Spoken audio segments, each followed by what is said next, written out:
Depression એ એક સામાન્ય માનસિક બીમારી છે. માનસિક બીમારી મુખ્યત્વે બે પ્રકારની હોય, ગંભીર અને એક સામાન્ય. જેમાં ડિપ્રેશન એટલે ગુજરાતીમાં એને ઉદાસી રોગ કહે છે, તો એ બહુ કોમન સામાન્ય બીમારી છે. એનો જે પ્રિવેલન્સ એટલે કેટલા વ્યક્તિઓમાં થઈ શકે તો 10 થી 15% એનો પ્રિવેલન્સ છે. એટલે 100માંથી 10 થી 15 માણસને પોતાના જીવનકાળ દરમિયાન ગમે તે સમયે ગમે ત્યારે આ બીમારી થતી હોય છે. ડિપ્રેશન એ મનની બીમારી છે. હવે બીજો પ્રશ્ન એવો થાય કે ડિપ્રેશન થવાના કારણ શું, ડિપ્રેશન કેમ થાય છે? તો મુખ્યત્વે જે આ માનસિક બીમારી હોય છે ડિપ્રેશન, તો એને થવાના મુખ્યત્વે કારણો હોય છે ને બાયોસાયકોસોશિયલ મોડલ હોય છે. બાયોલોજિકલ, સાયકોલોજીકલ અને સોશિયલ એ શારીરિક, સામાજિક અને માનસિક કારણો, આ બધા જ પરિબળો આમાં ભાગ ભજવતા હોય છે. ડાયરેક્ટ કોઈ એક કારણથી ડાયરેક્ટ થઈ જાય એવું હોતું નથી. હવે આપણે એમાં જોઈએ શારીરિક કારણો, તો મુખ્યત્વે આપણા બ્રેઇનમાં ન્યુરોટ્રાન્સમીટર હોય છે. એમાં મુખ્યત્વે સિરોટોનિન, નોરેપિનેફ્રિન એનું લેવલ ઓછું થવાના કારણે આ ડિપ્રેશન થતું હોય છે. શારીરિક કારણોમાં બીજું હોય છે શરીરમાં થતા હોર્મોનલ ચેન્જીસ, કે જેમ આપણે સ્ત્રીઓમાં જોઈએ તો પુરુષો કરતાં સ્ત્રીઓમાં ડિપ્રેશનનું પ્રમાણ ડબલ પ્રમાણમાં જોવા મળે છે. તો સ્ત્રીઓમાં પણ મુખ્યત્વે કઈ એજ ગ્રુપમાં વધારે હોય, તો એમાં ફર્સ્ટ એજ ગ્રુપ આવે છે કે પોસ્ટપાર્ટમ ડિપ્રેશન, એટલે પ્રસૂતિ પછીના સમયમાં ડિપ્રેશન. એટલે એના જે રેટ છે એ પ્રમાણે 100માંથી 10 ફિમેલને ડિલિવરી પછી ડિપ્રેશન થતું હોય છે, અને આપણે પોસ્ટપાર્ટમ ડિપ્રેશન કહીએ છીએ. બીજું આવે છે પોસ્ટ મેનોપોઝલ ડિપ્રેશન, એટલે 55-60 વર્ષની ઉંમર પછી માસિક બંધ થાય ત્યારે પણ આ ડિપ્રેશન કોમન થતું હોય છે. તો આ થયું શારીરિક કારણમાં. પછી બીજા શારીરિક કારણો છે, એમાં આવે ન્યુટ્રિશનલ ડેફિશિયન્સી, જેમ કે vitamin B12, vitamin D, folic acid, આ બધા કારણો. એના સિવાયના શરીરના કારણો, બ્રેઇન ટ્યુમર હોય, કોઈ સ્ટ્રોક થયો હોય, કોઈ લાંબા ગાળાની શારીરિક બીમારી હોય, જેમ કે કિડની ફેલિયરમાં હોય પેશન્ટ, માયોકાર્ડિયલ ઇન્ફાર્ક્શન થયું હોય, કેન્સરવાળા દર્દી હોય, તો એ પ્રકારના દર્દીમાં પણ ડિપ્રેશનનું પ્રમાણ વધારે જોવા મળે છે. હવે બીજો મુદ્દો કે ડિપ્રેશન કઈ એજ ગ્રુપમાં થાય, તો ડિપ્રેશન બાળકોમાંથી લઈને વૃદ્ધો સુધી જોવા મળે છે. તો બાળકો, યુવાનો તથા વૃદ્ધો દરેક ઉંમરે કોઈ પણ વ્યક્તિને કોઈ પણ સમયે આ બીમારી થઈ શકે છે. સ્ત્રીઓમાં પુરુષો કરતાં ડિપ્રેશનનું પ્રમાણ ડબલ જોવા મળે છે. હવે એના પછી આપણે શારીરિક કારણો જોયા, પછી બીજા આવે માનસિક કારણો. તો માનસિક કારણોમાં મુખ્યત્વે ચાઇલ્ડહુડ ટ્રોમા, એટલે બાળપણમાં જ્યારે કોઈ બાળકને સેક્સ્યુઅલ એબ્યુઝ થયું હોય, ટોર્ચર થયું હોય, ફિઝિકલ ટ્રોમા થયો હોય, તો આ બધા થયા ટ્રોમેટિક ઇવેન્ટ, એના કારણે ડિપ્રેશન થવાના ચાન્સીસ વધારે હોય છે. બીજા માનસિક કારણોમાં ફેમિલી પ્રોબ્લેમ હોય, પછી કોઈ પણ પ્રકારનું વ્યસન, જેમ કે દારૂ, ગાંજા, અફીણ, ચરસ, જે પણ વ્યક્તિ વ્યસન કરતા હોય છે એમાં ડિપ્રેશન થવાની શક્યતા વધારે હોય છે. આ થયા માનસિક કારણો. પછી આવશે સામાજિક કારણો. સામાજિક કારણોમાં અત્યારની હાલની પરિસ્થિતિ છે એમાં આપણે જોઈએ છે કે સ્ટ્રેસનું લેવલ બહુ જ વધી રહ્યું છે. કોઈ પણ પ્રકાર હોય, તો કોમ્પિટિટિવ એક્ઝામ છે, બાળકોને સ્કૂલમાં એક્ઝામનું સ્ટ્રેસ છે, યુવાનોને નોકરી મળતી નથી એનો સ્ટ્રેસ છે. તો આ બધા થયા સામાજિક કારણો. ફાઇનાન્શિયલ પ્રોબ્લેમ હોય, ફેમિલી પ્રોબ્લેમ હોય, કે કોઈ પણ પ્રકારનું નાનું મોટું આર્થિક નુકસાન થતું હોય, તો આ બધા કારણો આવે છે સામાજિક કારણોમાં. તો જે ડિપ્રેશન છે મુખ્યત્વે આ બાયોસાયકોસોશિયલ મોડેલ, બાયોલોજિકલ, સાયકોલોજીકલ અને સોશિયલ ફેક્ટર પર આધારિત હોય છે. બીજું હોય છે કે વારસાગત થવું. આપણે જે પ્રમાણે જોઈએ છે નોન કોમ્યુનિકેબલ ડિઝીઝમાં BP અને ડાયાબિટીસ, તો એ ફેમિલીમાં હોય તો આ પ્રકારના એના બાળકોમાં થવાના ચાન્સીસ વધારે હોય છે. એ જ પ્રમાણે ડિપ્રેશનની જો ફેમિલી હિસ્ટ્રી હોય તો 20થી 30% પેશન્ટમાં એના ફેમિલીના મેમ્બરમાં થવાના ચાન્સીસ વધારે હોય છે. હવે આના પછી આપણે વાત કરીશું લક્ષણો. દર્દી એ વ્યક્તિ છે એ ડિપ્રેશનથી પીડાય છે એવું આપણે ક્યારે કહી શકીએ? તો જે મેં શરૂઆતમાં વાત કરી એ પ્રમાણે ડિપ્રેશન એક મનની બીમારી છે. તેનું મુખ્ય લક્ષણ છે કે લાંબા સમય માટે મન ઉદાસ રહેવું. હવે આપણે રોજબરોજની પ્રવૃત્તિમાં આપણે એવું બોલતા હોય કે આજે તો મારું મૂડ સારું નથી, મન ઉદાસ છે, ગમતું નથી, તો એને આપણે ડિપ્રેશન ના કહી શકીએ.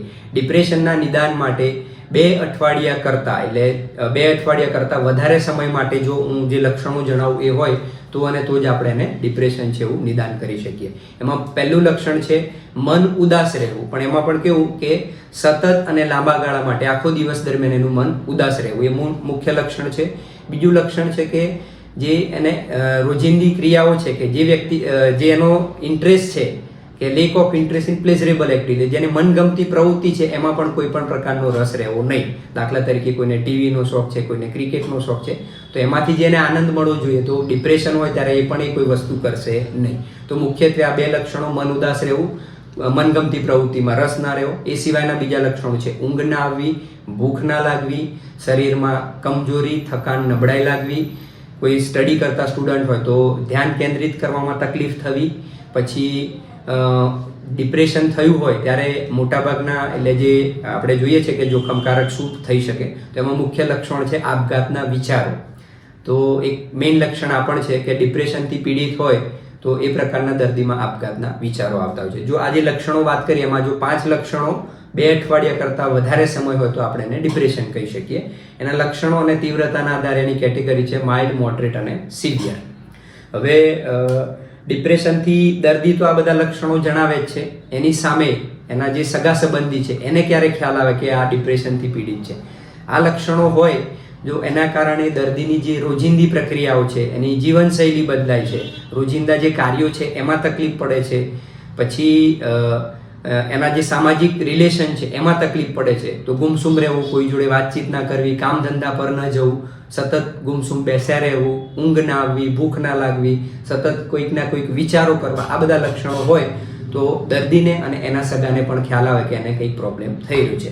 એટલે જે વાત કરી પ્રમાણે 2 અઠવાડિયા સુધી જો દર્દી આ રીતે ગુમસુમ રહે, વાતચીત ના કરે, ભૂખ ના લાગે, ઊંઘ ના આવે, સ્વભાવ ચીડિયો થઈ જાય, આપઘાતના વિચારો આવે, એના વિશે વાતો કરે, એવું કંઈ બી લાગે તો તરત આપણે સાયકેટ્રિસ્ટનો સંપર્ક કરવો જોઈએ. કેટેગરી વાત કરી પ્રમાણે માઇલ્ડ, મોડરેટ, સિવિયર હોય છે. પછી અત્યારે જે સુસાઇડ, ડે બાય ડે સુસાઇડનું પ્રિવેલન્સ પણ વધી રહ્યું છે. જેમ ઉદાસી રોગનું પ્રિવેલન્સ વધે છે એ જ પ્રમાણે સુસાઇડનું પ્રિવેલન્સ વધતો હોય છે. એટલે જે સ્ટડી થયેલા છે એ પ્રમાણે જે વ્યક્તિ સુસાઇડ કરે છે એમાં એવું કહેવાય છે કે 70 to 80% કેસીસમાં કોઈ પણ પ્રકારની માનસિક બીમારીથી પીડાતા હોય છે. એમાં બહુ બધી બીમારી હોય છે, પણ સુસાઇડના જે મુખ્ય કોઝ હોય એમાં એક ડિપ્રેશન છે. તો એ આપણે જો દર્દીને લક્ષણો અને રિલેટિવને જાણ હોય તો એની આપણે સારવાર કરીને બચાવી શકીએ છીએ. ડિપ્રેશન એના અલગ અલગ પ્રકાર હોય છે. તો એક જે સામાન્ય છે એને MDD એટલે મેજર ડિપ્રેસિવ ડિસઓર્ડર કહે છે. પછી આપણે આગળ વાત કરીએ પ્રમાણે પોસ્ટપાર્ટમ ડિપ્રેશન છે, પ્રસૂતિ પછી સ્ત્રીઓમાં જોવા મળે છે. પછી બીજા એના પ્રકાર છે મેલેન્કોલિક ડિપ્રેશન, એટિપિકલ ડિપ્રેશન, એમાં લક્ષણો એ પ્રમાણે અલગ હોય છે. પછી બીજું એક આવે દ્વિધ્રુવીય રોગ, એને બાયપોલર ડિસઓર્ડર કહે છે. તો એમાં 2 ફેઝ આવે, એક મેનિયા ઉન્માદ કહે છે અને એક ડિપ્રેશન. ડિપ્રેશન આપણે ઉદાસી કહીએ છીએ, મેનિયાને ઉન્માદ કહીએ છીએ. એટલે જે મેનિયાના લક્ષણો હોય તો એમાં દર્દી આમાં ઉદાસ હોય તો પેલામાં બહુ નોર્મલ કરતાં વધારે ખુશ હોય, મોટી મોટી વાતો કરે, જરૂરી ના હોય વસ્તુ લઈ આવે, ગુસ્સો કરે, સાવ સૂવે નહીં, એ બધું જો 1 અઠવાડિયા કરતાં વધારે હોય તો એને મેનિયા આપણે કહીએ છીએ. તો બાયપોલરમાં પણ ડિપ્રેશન અને મેનિયા જોવા મળે છે. આ એના પ્રકારો થયા. હવે આપણે નિદાન કેવી રીતે કરીશું કે ડિપ્રેશન છે દર્દીને, તો આપણે એનું નિદાન કેવી રીતે કરીએ. તો હવે આપણે સમજીશું ડિપ્રેશનનું નિદાન અને સારવાર વિશે. તો નિદાન કેવી રીતે કરીશું? આપણે જે આગળ ચર્ચા કરી પ્રમાણે ડિપ્રેશનના લક્ષણો વિશે વાત કરી. તો ડિપ્રેશન જે પીડિત દર્દી છે, મોટાભાગના કેસમાં દર્દી જાતે આવીને આ લક્ષણો જણાવતા હોય છે. એની સાથે સાથે આપણે એના સગા સંબંધીને પૂછી શકીએ કે નોર્મલી એના દિવસ દરમિયાન પ્રવૃત્તિ શું હોય છે, પહેલાં કઈ પ્રવૃત્તિ એને ગમતી હતી, અત્યારે નથી ગમતી, એના વિશે આપણે પૂછીએ. એટલે ફર્સ્ટ ઇમ્પોર્ટન્ટ પોઈન્ટ છે નિદાન માટે હિસ્ટ્રી, દર્દીની હિસ્ટ્રી. અને જે આપણે આગળ વાત કરી એ પ્રમાણે અમુક ન્યુટ્રિશનલ ડેફિશિયન્સી, અમુકમાં શરીરમાં થતા હોર્મોનલ ચેન્જીસ, એના કારણે પણ આ થતું હોય છે. તો રૂટીન આપણે બ્લડ ઇન્વેસ્ટિગેશન કરાવતો હોય છે. એમાં વિટામિન B12, D3 કરાવીએ છીએ, CBC કરાવીએ છીએ. અને ફિમેલમાં આ કોમન બીમારી હોય છે. તો થાઇરોઇડ અને પેરાથાઇરોઇડમાં હોર્મોનલ ચેન્જીસના કારણે પણ આ ડિપ્રેશન કોમન હોય છે. તો હાઇપોથાઇરોઇડિઝમ જે વધારે પડતા ડિપ્રેશનના ફિમેલ પેશન્ટમાં જોવા મળતું હોય છે. તો આ આપણે તપાસની વાત થઈ, તો એના આધારે આપણું નિદાન થયું. 2 અઠવાડિયા કરતાં જો વધારે લક્ષણો હશે તો જ આપણે એને ડિપ્રેશન ગણીશું. માઇલ્ડ, મોડરેટ, સિવિયર કેટેગરી થઈ. હવે એને સારવારની વાત આવશે. તો સારવારમાં મુખ્યત્વે જે ઉદાસી રોગ, ડિપ્રેશન છે એક એપિસોડિક ઇલનેસ છે. એપિસોડિક મતલબ કે એનો એપિસોડ હોય, ફેઝ હોય, 2 થી 3 મહિના સુધી, 3 થી 4 મહિના સુધી આ બીમારી ચાલતી હોય છે.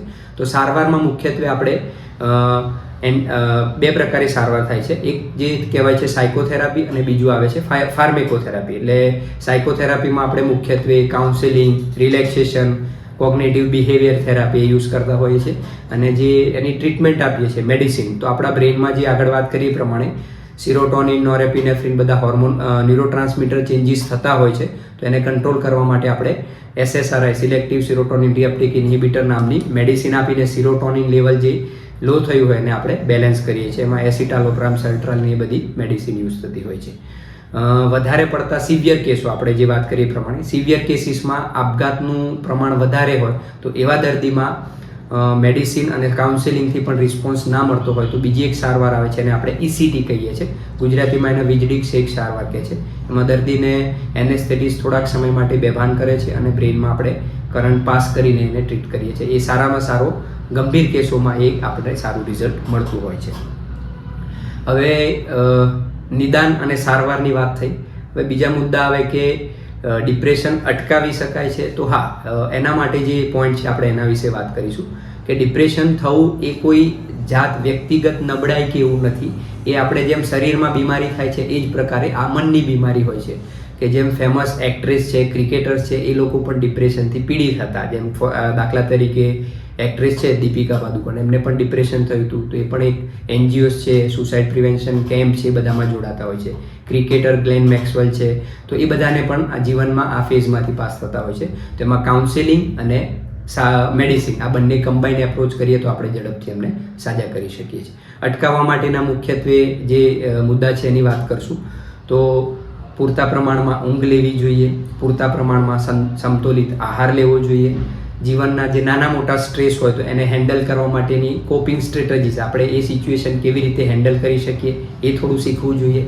નિયમિત કસરત, એક્સરસાઇઝ, પ્રાણાયામ, યોગા એ વસ્તુ કરવાથી આપણને એનર્જી ફીલ થાય છે. એ જ પ્રમાણે આપણા બ્રેનમાં એક પોઝિટિવ એનર્જી ડેવલપ થતી હોય છે. તો રેગ્યુલર આપણે એક્સરસાઇઝ, વોકિંગ, પ્રાણાયામ કરવું જોઈએ. જ્યારે પણ આ બીમારી થતી હોય તો એની સારવારની સાથે અમે દર્દીને એવી સલાહ આપતા હોય છે કે સિમ્પલ પ્રાણાયામ છે, યોગા છે, રિલેક્સેશન છે, એ તમે કરી શકો. ડીપ બ્રીધિંગ ટેકનિક હોય છે કે તેમાં ઊંડો શ્વાસ લેવાનો છે, શ્વાસ રોકવાનો, ધીમેથી શ્વાસ છોડવાનો છે. તો એ પણ આપણા બોડી અને માઇન્ડને રિલેક્સ કરતું હોય છે. સર, એક ખાસ અત્યારે એવું જોવા મળે છે કે મોબાઈલ ફોનનો યુઝ હવે વધી ગયો છે અને સોશિયલ જે લાઈફ હતી, કારણ કે ડિપ્રેશનને ડાયરેક્ટ સોશિયલ લાઈફ એટેચ હોય છે અને શારીરિક પણ હોય છે. તો સોશિયલ લાઈફ હવે જે રિયલમાં જે હતી એ હવે વર્ચ્યુઅલ વધારે થઈ ગઈ છે.